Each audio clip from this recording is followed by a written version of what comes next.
لا حول ولا قوة إلا بالله العلي العظيم. أعوذ بالله من الشيطان الرجيم. بسم الله الرحمن الرحيم. رب اشرح لي صدري ويسر لي أمري واحلل عقدة من لساني يفقهوا قولي. اللهم صل على محمد وآل محمد وعجل فرجهم. معزز خاران، سلام علیکم. آج کا ہمارا موضوع درس احکام و مسائل عبادات کے بارے میں ہے، اور آج ہم پڑھیں گے نماز کی قرات کی مستحبات اور اس کی مکروہات۔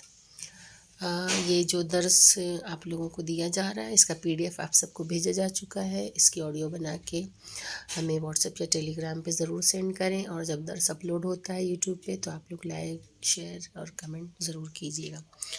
تو درس کا آغاز کرتے ہیں نماز کی قرات کے مستحبات اور مکروہات۔ بسم اللہ الرحمن الرحیم۔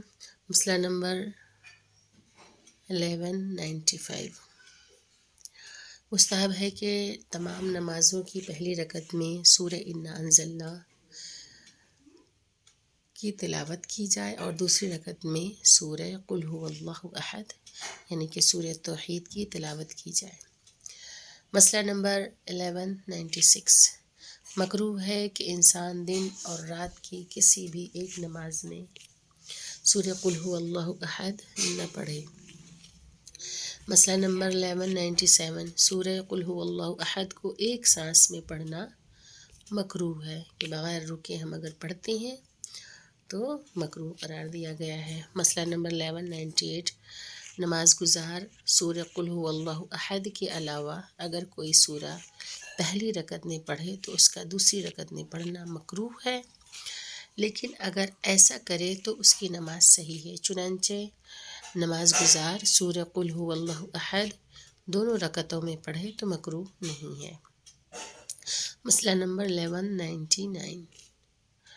فقہائے کرام رضوان اللہ تعالی علیہم نے بعض امور کو نماز کی قرات میں مستحب شمار کیا ہے، کہ جن میں سے درج ذیل مقامات ذکر کیے جا رہے ہیں، جن میں نمبر 1، نماز گزار پہلی رکعت میں سورہ حمد پڑھنے سے پہلے کہے اعوذ باللہ من الشیطان الرجیم، اور بہتر ہے کہ اسے آہستہ کہے۔ اس کے بعد نمبر 2 پہ ہے نماز ظہر اور عصر کی پہلی رکعت میں بسم اللہ الرحمن الرحیم کو بلند آواز سے کہے۔ نمبر 3، حمد اور سورہ کو آہستہ سے پڑھے۔ نمبر 4، ہر آیت کے آخر میں وقف کرے یعنی کہ ٹھہرے، اس کو بعد والی آیت سے نہ ملائے۔ نمبر 5، حمد اور سورہ پڑھتے وقت آیت کے معنی کی طرف توجہ کرے۔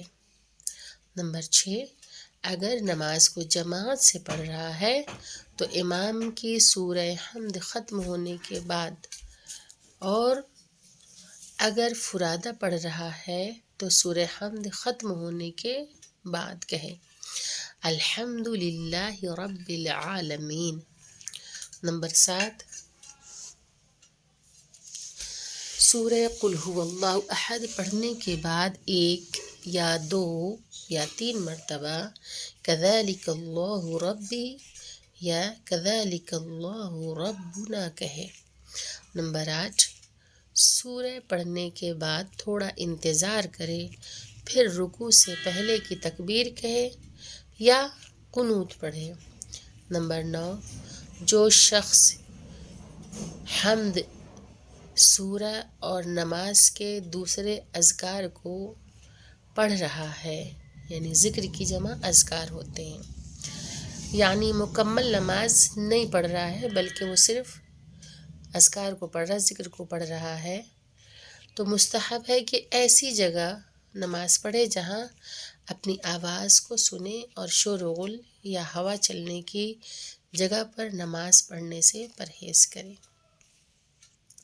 نماز کے ذکر کے بارے میں، نماز کے واجبات میں سے ایک ذکر ہے، اور نماز کے اذکار میں سے ذکر تکبیرۃ الاحرام رکن ہے اور دوسرے اذکار جیسے قرأت، تشہد، سلام، ذکر سجدہ وغیرہ رکن نہیں ہے. تو تکبیرۃ الاحرام رکن ہے، لہٰذا اگر کوئی تکبیرۃ الاحرام نہیں کہے گا، نہیں پڑھے گا تو اس کی نماز باطل ہو جائے گی. تو تکبیرۃ الاحرام جو ہے وہ رکن ہے اور دوسرے اذکار قرأت، تشہد، سلام، ذکر سجدہ وغیرہ رکن نہیں ہے. مسئلہ نمبر 1200.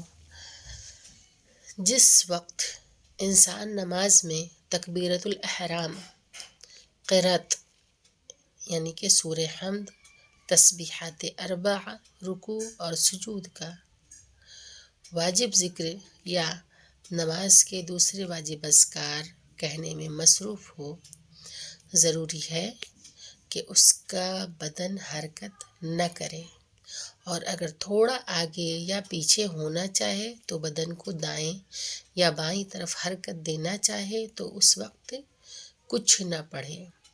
یعنی کہ بدن متحرک نہیں ہونا چاہیے. حالت نماز میں انسان کو بالکل سیدھے کھڑے رہنا ہے، اور اگر تھوڑا سا وہ آگے پیچھے ہو رہا ہے تو جو ذکر وہ پڑھ رہا ہے، جو سورہ وغیرہ جو ذکر وہ پڑھ رہا ہے تو وہ ٹھہر جائے. تھوڑا بہت آگے پیچھے اگر ہو رہا ہو تو پھر اسے سٹاپ کر دے، پھر اس کے بعد جب اسٹریٹ کھڑا ہو جائے تو کنٹینیوٹی کر سکتا ہے. مسئلہ نمبر 1201. اگر نماز کے مستحب اذکار نماز میں جو کچھ وارد ہوا ہے اس قصد سے پڑھے تو احتیاط لازم کی بنا پر بدن حرکت نہ کرے، اور اگر بدن کی حرکت کرنے کی حالت میں مستحب ذکر پڑھے، مثلا رکوع یا سجدے میں جاتے وقت تکبیر کہے، چنانچہ اس ذکر کی نیت سے جو نماز میں دستور دیا گیا ہے پڑھے، تو وہ ذکر صحیح نہیں ہے لیکن خود نماز صحیح ہے، اور بدن کا حرکت کرنا نماز کے لیے باطل ہونے کا سبب نہیں بنے گا. البتہ بحول اللہ وقوتہ اقوم واقعد کو کھڑے ہوتے وقت کہے گا. مسئلہ نمبر 1202. ہاتھ اور انگلیوں کو حمد اور سورہ، تسبیحات اربعہ، تشہد اور سلام پڑھتے وقت حرکت دینا حرج نہیں رکھتا، اگرچہ احتیاط مستحب ہے کہ ان کو بھی حرکت نہ دے. مسئلہ نمبر 1203. انسان پہ لازم ہے کہ صحیح عربی میں نماز پڑھے، اور یہ حکم حمد اور سورہ سے مخصوص نہیں ہے بلکہ نماز کے واجب اذکار جیسے تسبیحات اربعہ، ذکر رکوع، ذکر سجدہ، تشہد اور سلام کو بھی شامل کرے. یعنی کہ جو بھی وہ پڑھ رہا ہے ان سب کو وہ صحیح عربی میں پڑھے. مسئلہ نمبر 1204. نماز گزار پر لازم ہے کہ ان حروف کے تلفظ کے بارے میں جن کا فارسی یا اردو تلفظ عربی سے فرق رکھتا ہے اور اس کا غلط تلفظ غلط معنی میں تبدیلی کا باعث ہو جائے تو دقت کرے کہ ان کو صحیح عربی میں تلفظ کرے. اور یہ 9 حروف ہیں، کیونکہ کچھ حروف ایسے ہیں جو اردو، عربی اور فارسی میں مشترک ہے، سیم ہے. تو عربی میں ان حروف کو ادا کرنے کا الگ طریقہ ہے جبکہ فارسی اور اردو میں سیم ہے. تو عربی میں فرق ہو جاتا ہے، جیسے کہ صاد، ضاد، طا، ضا، ان سب کے بارے میں کہ درج ذیل وہ حروف یہ ہیں: صاد، ضاد، طا، ضا، عین، غین، ح، ذال اور ثا. لیکن وہ حروف جن کا تلفظ عربی اور فارسی یا اردو زبان میں مشترک ہے درج ذیل ہیں: را، الف، با، تا، جیم، ح، دال، را، زا، سین، چ، ف، قاف، کاف، لام، میم، نون، واو، ہا اور یا.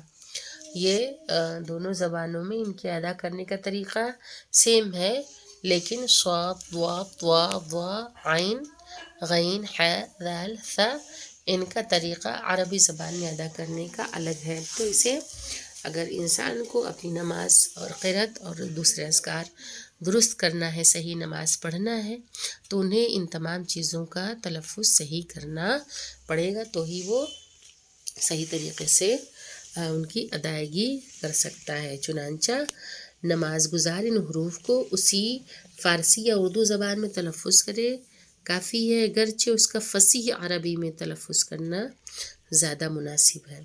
مسئلہ نمبر 1207 احتیاط مستحب ہے کہ نماز گزار نماز کے اذکار میں سے ہر ایک کو پڑھتے وقت وقف بحرکت اور وصل بسکون وصل بسکون نہ کرے۔ وقف بحرکت کا معنی یہ ہے کہ انسان کلمے کے آخر کے فتحہ یعنی کہ زبر، کسرہ یعنی کہ زیر اور ضمہ یعنی کہ پیش کو پڑھے اور اس کلمے اور بعد کے کلمے میں فاصلہ دے۔ مثلا کہے الرحمن الرحیم اور الرحیم کے میم کو کسرہ دے یعنی کہ زیر دے، اور اس کے بعد تھوڑا فاصلہ دے، پھر کہے مالک یوم الدین۔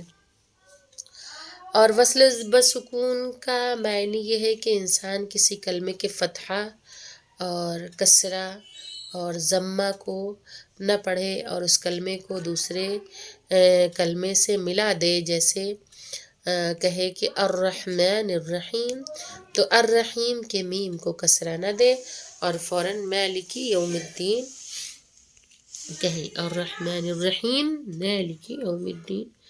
یا تشہد کے صلوات میں کہے اللہم صلی علی محمد اور محمد کے دال کو ساکن پڑھے اور فوراً بقیہ صلوات کو پڑھے یعنی وآل محمد پڑھے۔ مسئلہ نمبر 1209 اگر انسان کسی واجب اذکار کے کسی کلمے کو جسے سیکھا ہے صحیح سمجھے اور نماز میں اسی طرح پڑھے اور بعد میں متوجہ ہو کہ اسے غلط پڑھا ہے، اگر صحیح تلفظ کے سیکھنے میں کوتاہی نہ کی ہو تو دوبارہ نماز پڑھنا ضروری نہیں ہے، لیکن اگر اس کے سیکھنے میں کوتاہی کی ہو اور جاہل مقصر رہا ہو تو نماز کو دوبارہ پڑھنا ہوگا، اور اگر وقت گزر گیا ہے تو قضا کرے۔ مسئلہ نمبر 1210 نماز کی قرأت اور دوسرے واجبات کو سکھانے کی اجرت لینا احتیاط واجب کی بنا پر حرام ہے، لیکن دوسرے نماز کے مستحبات کو سکھانے کے لیے اجرت لینا جائز ہے۔ یہ رہا آج کا درس۔ آپ لوگ اس کا بغور مطالعہ کریں اور اس کا آڈیو بنا کے ہمیں واٹس ایپ یا ٹیلی گرام پہ سینڈ کریں، اور جب بھی درس اپلوڈ ہو اس کو لائک کریں، شیئر کریں، اور اس کے علاوہ اس میں کمنٹ لائیو چیٹ کریں آپ لوگ، کہ جس سے ہم سب کی حوصلہ افزائی ہو، اور اگر درس میں کچھ نہ سمجھ میں آیا ہو تو آپ اسے پرسنلی پوچھ سکتے ہیں۔ وآخر الدعوان ان الحمد للہ رب العالمین، اللہم صلی علی محمد وآل محمد وعجل فرجہ۔ السلام علیکم، خدا حافظ۔